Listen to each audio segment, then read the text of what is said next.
Hello, and welcome to my channel, or welcome back. I've got a reading for you guys today to give you some guidance on a situation you're dealing with, or just convey some information that you need to hear right now. Alright, so I'll pull some cards from this deck I've illustrated. Okay, we have dog. So cute. Alright, and let's do two more cards from this one. Alright, we have bandage. I love the theme of healing going on, like definitely we're bandaging some old wounds, maybe some fresh wounds as well, and kind of figuring out how to navigate the things that have happened to us. Alright, and then we have pen, and this one's really about creativity, you know, writing your own path, and just being able to, you know, create what your life is. You're the person who gets to write your own life. And with a dog, I get the sense that you do kind of have this sense of like dog-like devotion, maybe to your work or to other people, that can be really healing. And this is something that you want to write into your life, is like writing in really important relationships, constructing healing relationships, by utilizing your sense of dog-like devotion and being people's friend, you know, man's best friend. So I get the sense that you can really be a healing presence in people's lives with this bandage card coming out, and at the same time, by having these healing relationships where you're really devoted to people, that is actually something that heals you in return as well, because you realize you can really enrich people's lives just through your presence, through your words, and through your actions. Alright, we'll pull some Yu-Gi-Oh cards as well. These are my favorite now. They're just so cute. Okay, we have the Spellbook of Knowledge coming out. So I get the sense you have acquired a lot of knowledge in your journeys, and this is what makes you able to write your own story, right? Because you have all this knowledge that you've acquired and these spells that you're able to cast, it's like you really know what to do in a certain situation in order to write the story that you want to write. Like, just logically, right? If you were a character in a book, what would this character be doing next in order to, you know, go on this path that you have set out for yourself? And I think I get the sense that the path that you've set out for yourself is this mission of healing other people and healing yourself and just healing humanity in general. And it is kind of like you have this affectionate presence in the world with this dog card coming out. Is like you're using the knowledge that you've acquired on your journey in order to enrich people's lives rather than hurt them. Alright, then we have unpossessed. Okay, so I get the sense again, like you have your own sort of sense of self. You're not necessarily always possessed by different impulses. And I think it is really coming out with a Spellbook of Knowledge, is like you're really aware of yourself and the impulses within you and the stories that you've been told, perhaps growing up or even as an adult. And because you're so aware of these stories of like this conditioning of who I am as a person, my place in the world, you're able to become unpossessed, and from this become self-possessed, of not necessarily feeling like you're led by, you know, like a drive for money or a drive for power, or these stories you've been told about what you can get out of life, of like, this is the type of job you have to work in order to have value in this world. Or maybe you have parental influences sometimes that can possess you almost, where like a parent, or maybe not even necessarily a specific parent, but maybe some sort of genetic lineage of like an ancestral path is almost possessing you in some ways. But I feel like with this unpossessed card, it's like about breaking a cycle and doing something different, writing your own story. Alright, one more card from this deck. Okay, we have Slower Swallow.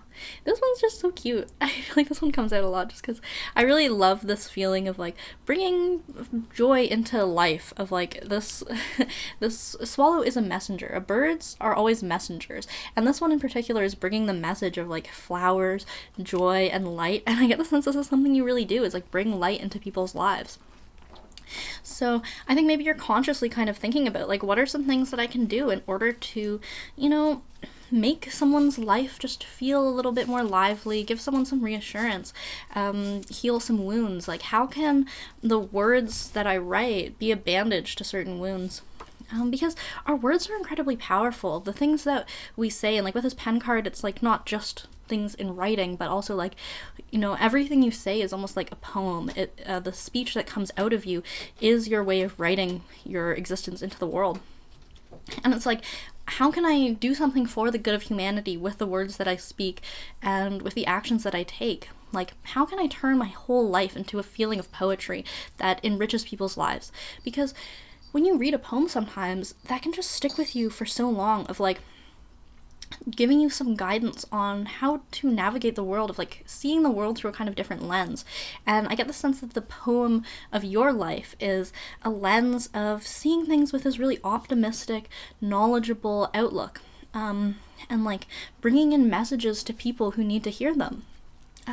And sometimes this doesn't always look like just being too gentle. Like, of course, being gentle is good, but sometimes you do have a little bit of a bark to you, where sometimes, a dog wants to go outside or something like that. If it just waits by the door, maybe its owners don't necessarily know what it wants, but when it barks, suddenly it gets that attention, and it's not always annoying. Like, you're not necessarily barking all the time where it's like, okay, the neighbors are filing a noise complaint. But sometimes you do just have to bark and just catch someone's attention in this kind of cutting, poignant way. And so I get the sense you're really good at doing that, of understanding the best way to deliver a message in order to get through to people. All right, and let's pull a little bit of tarot as well. So yeah, I really get the sense that in some ways, maybe you are a messenger in your life, and because of the fact that you've freed yourself from these impulses that could be a little bit negative, detrimental, or just like not necessarily coming from a place of self, you're able to deliver a better message. Like, by becoming unpossessed, you sort of open yourself up as a channel to receive messages that are really straight from the divine, really, of like everyone's higher self is in communication in some ways, or maybe it can feel like there's communication barriers between you and another person. You're not really on the same page, but that is when you're possessed by these sort of worldly impulses. But when you reach the state of being unpossessed, of tapping into this knowledge that is really eternal and that has been present in the human psyche for all of time, it's like you're able to communicate with every single person. So I get the sense that you're someone who can talk to anyone. Like, you don't necessarily struggle in keeping a conversation going because you're able to understand what it is that could appeal to any person, of like, what are these core wounds that people have, and how can I make a conversation that works to heal some of these wounds, where maybe someone might have some difficulties going on in their life, and I think that it's very apparent to you, like kind of like a dog, where like if you're sad, a dog can almost sense this, and they'll come and sit by your side, like even if you're not necessarily like fully having like a meltdown, like crying or anything. If your emotional sense is just like a little bit off, animals can pick up on these sort of frequencies. And as a human animal, you can do this as well.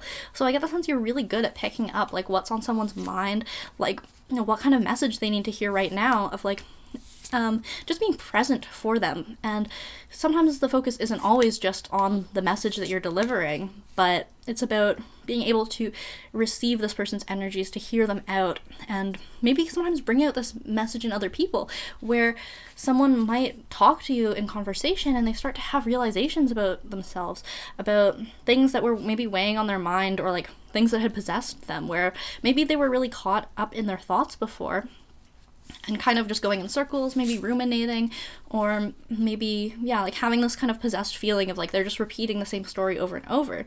But maybe when they talk to you, it's almost like, I'm starting to realize where these impulses are coming from. I'm understanding like the path that I'm walking in my life, because of the fact that you're such like a good mirror to people, and being there to witness their emotional experience, like the emotional support dog. That sometimes when people try to express these things that they're going through, it's almost like other people don't necessarily witness them. And I think you're someone who's really good at making people feel seen, so that these messages are able to come out of them, and so that you can kind of riff back to them what they're feeling and give them some new insights. All right, so we have the Knight of Swords. Wow, this is the perfect card for this time of year, because we're going into the year of the Fire Horse. So we have here the Knight of Swords charging in on his horse. And this is really like this feeling of like going in there, like you're just rushing in, going deep. So I get the sense you're someone who's very straight to the point. Like, maybe you don't necessarily enjoy small talk too much. Like, you still understand the conventions of small talk, and small talk can actually be really illuminating, where the things that people choose to talk about, of like how their day went, can actually show you a lot about someone. Like, if you ask how someone's day went, and they tend to talk about like maybe things that they saw on the street, or like the weather, their connection with the natural world, of like I really noticed that the trees are really barren today. It's like, oh, I hate talking about the weather. No, not necessarily, because it really shows you a lot about someone of like what they're observing in the world. Or maybe if there's someone who says like, oh, my day at work was really awful, and they're focusing on the conflicts that happened between them and coworkers, it shows you a lot about their personality as well. But I get the sense that when you have these conversations that might look a little bit like surface level, you can really dig in deep and charge right into the point of like, you're experiencing conflict in the world. Like, why is it that you are really focused on this conflict that you're having with other people? And so you can really go in and like unpack what people are going through on an emotional level, because you're able to witness what they're going through and then really dive in deep onto what they need to hear right now. Right, another card. Okay, we have the Ten of Swords. Again, so like this is really this feeling of like really being weighed down by your thoughts. And I think that this is something you're really good at seeing in other people, of like what thoughts they're having that are detrimental to them.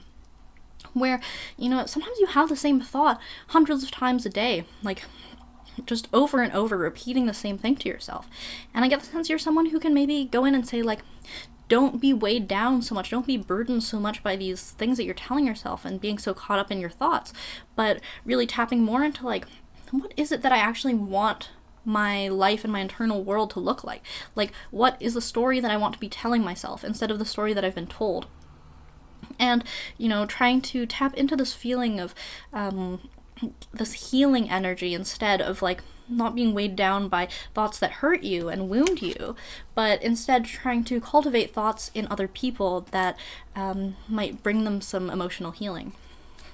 So yeah, I get the sense that you're someone who is really on this pathway of being a healer, and this could manifest in the world in so many ways. Like you could literally be like a nurse, or maybe you're someone who enjoys talking to people. You could be something like a psychotherapist, or it could be that in your art you're trying to transform these ego-based negative thoughts into something healing that points towards these wounds. So I get the sense that any vocation you have, it's really this feeling of like trying to work for the good of humanity, trying to bring out the best in people, connect other people to their higher selves as well. Because I think it's something you've noticed in yourself, is that as you've been writing your life story, you've noticed that this conscious effort into healing wounds is what allows you to elevate past this feeling of being just completely weighed down by these negative thoughts and emotions. It's like you have learned from your own path that there's a better way to live, and you want to show other people this as well, and help other people get to this feeling of like this unpossessed state. And it's like you're delivering this gift, this message, because you've gone through it yourself, and trying to show other people that they can get there to that point as well. Because really, like, if you think about the purpose of our lives, isn't it to enrich the lives of other people, right? Like, I think we're all kind of on this healing path, but I think particularly you, my dear viewer, you're really understanding that this is a lifelong quest for you, essentially, is to work for the good of humanity.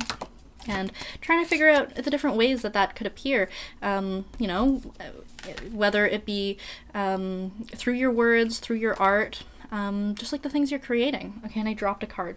If you drop a card, it's always important, right?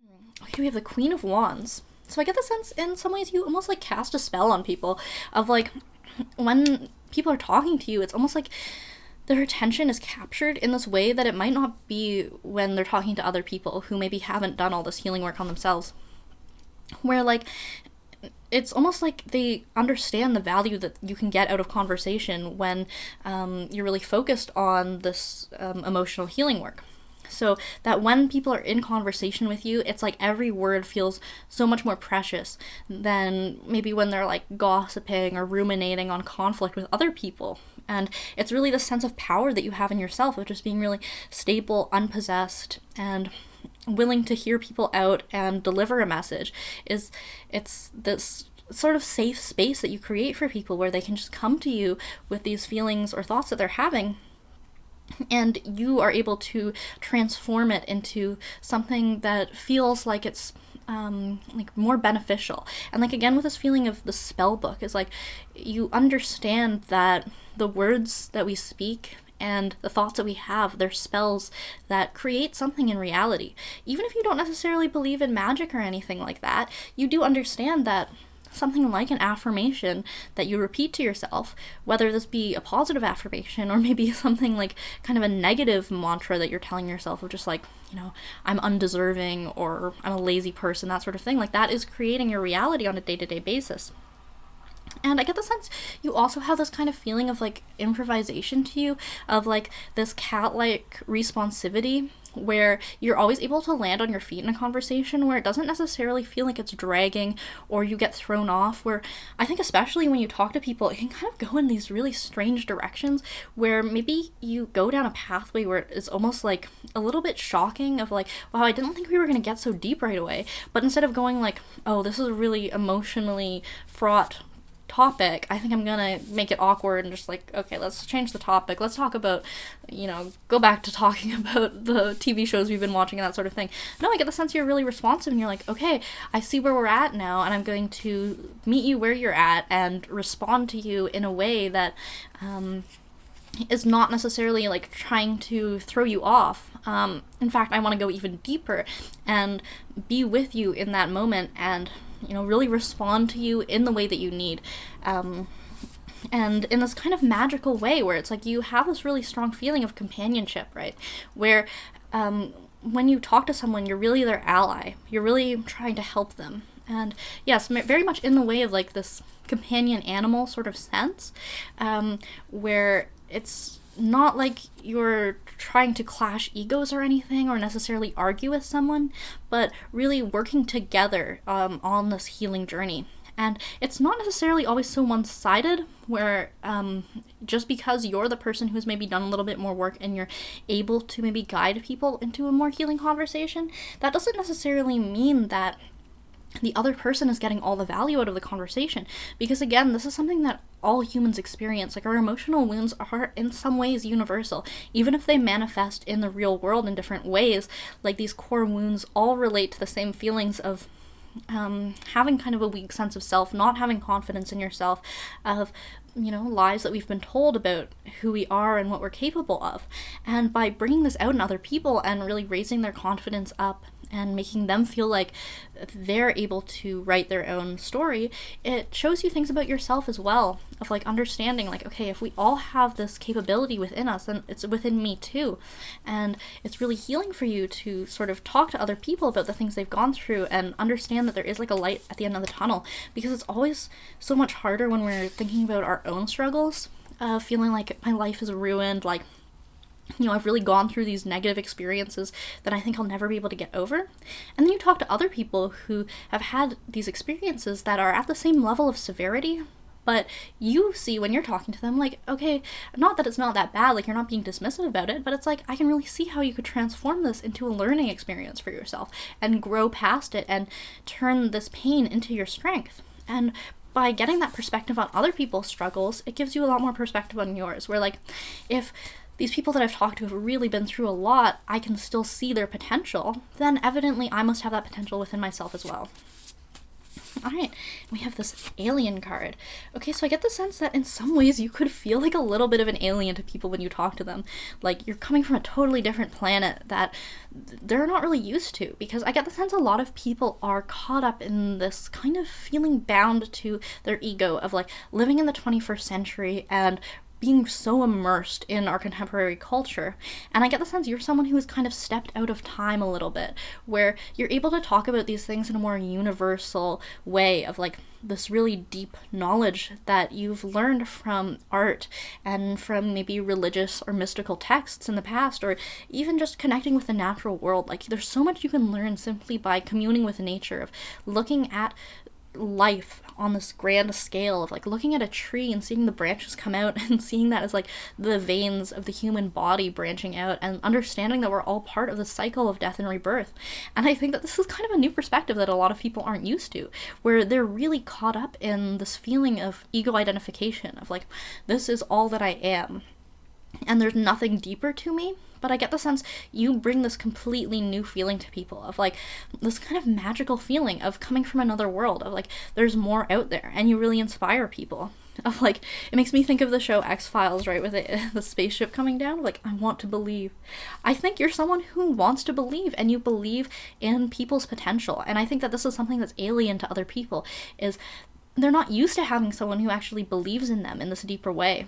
Of like, maybe other people in their life could be encouraging of like, you know, it's really good that you're following up on this project, and, you know, it's great that you've achieved so much. But I think you're someone who comes in with this really alien sense of like, you could be great. Like, not just do well, not just be kind of happy or content, but I think you're someone who brings in this perspective of like, there is no separation between the great figures of history and us. We are all great figures living in our own times, and to kind of remove that filter of the contemporary times and feeling limited of like a lot of people place limitations on themselves of, it's impossible for me to achieve anything in current time. But I think you're someone who comes in and says like, no, through all of time people have had this potential within them, and it's just a matter of finding it in yourself. And I think it's just, yeah, like again, like with this feeling of just not understanding that you're able to do this, and you're the one who shakes people to realizing like, oh, actually I do have this capability within me.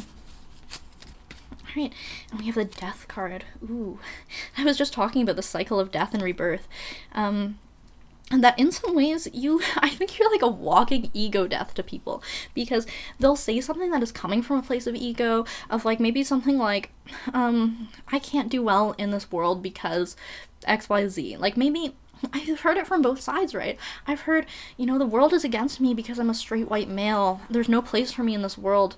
Or I've also heard from other people of like, you know, I'm a marginalized person. I'm a woman of color. There's no place for me in this world. And I get the sense you're someone who just cuts straight through, like you just charge right in. And you say, you know what, that is not necessarily true. Forget these stories you've been told about what you can accomplish in the world, and just tap into that really strong sense of power within yourself. And with this Death card, it's not necessarily just this feeling of ending, but it's also of the new beginning, of once you let the ego die, the self can actually take over, and that is where your greatness and potential lies. And it's like, when you give this experience to other people of this kind of walking ego death feeling, it's like suddenly a new light emerges within them, of just acting from a different place in the world.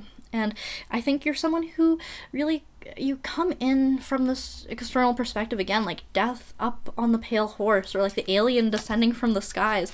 It's like you really have this kind of higher perspective on things, of coming from another world, of not just existing in the world of the living, but having this connection to the world of the dead as well, of human figures throughout history. And again, like this understanding that we're all going to die kind of gives you almost like a sense of optimism, or a sense of really making every minute count. And this is something that you're able to deliver to other people because you really realized it in yourself first. And it can be scary sometimes, honestly. Like, thinking about death is like obviously can be kind of existentially terrifying for sure, but it's also so freeing, of understanding like, okay, we have just a few short years on this planet. It doesn't really matter. Like, these concerns that people really get worked up about finances, or like their purpose in the world, of trying to be like what they have been told is the best version of themselves.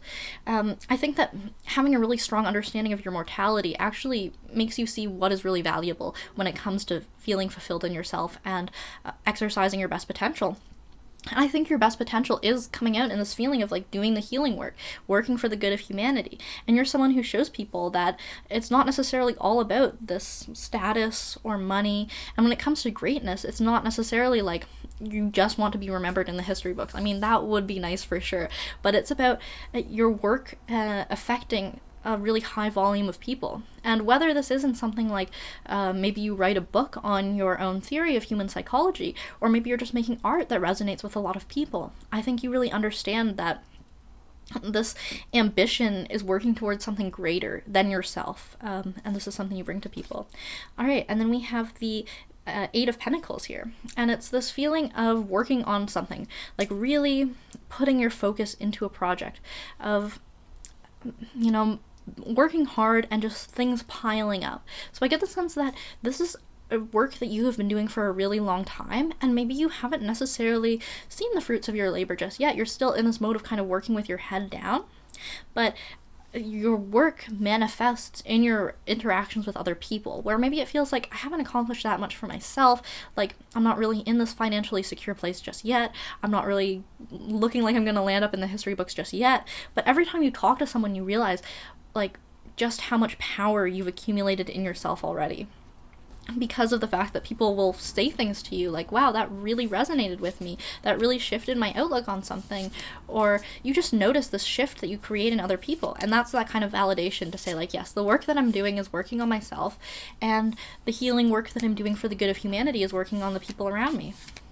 All right, and then we have the Empress.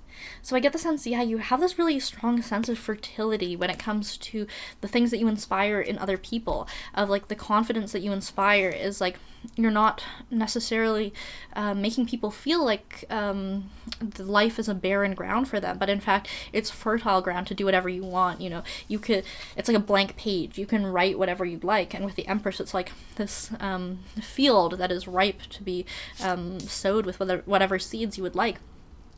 And again, like this feeling of this magical quality, specifically from this place of femininity, again with this Queen of Wands energy, is like you're kind of casting the spell through your receptivity that shows people that the world is receptive to them as well. Where, like I was talking about with this, these stories that people tell themselves about like, there's nothing in the world for me, the world is not welcoming to me.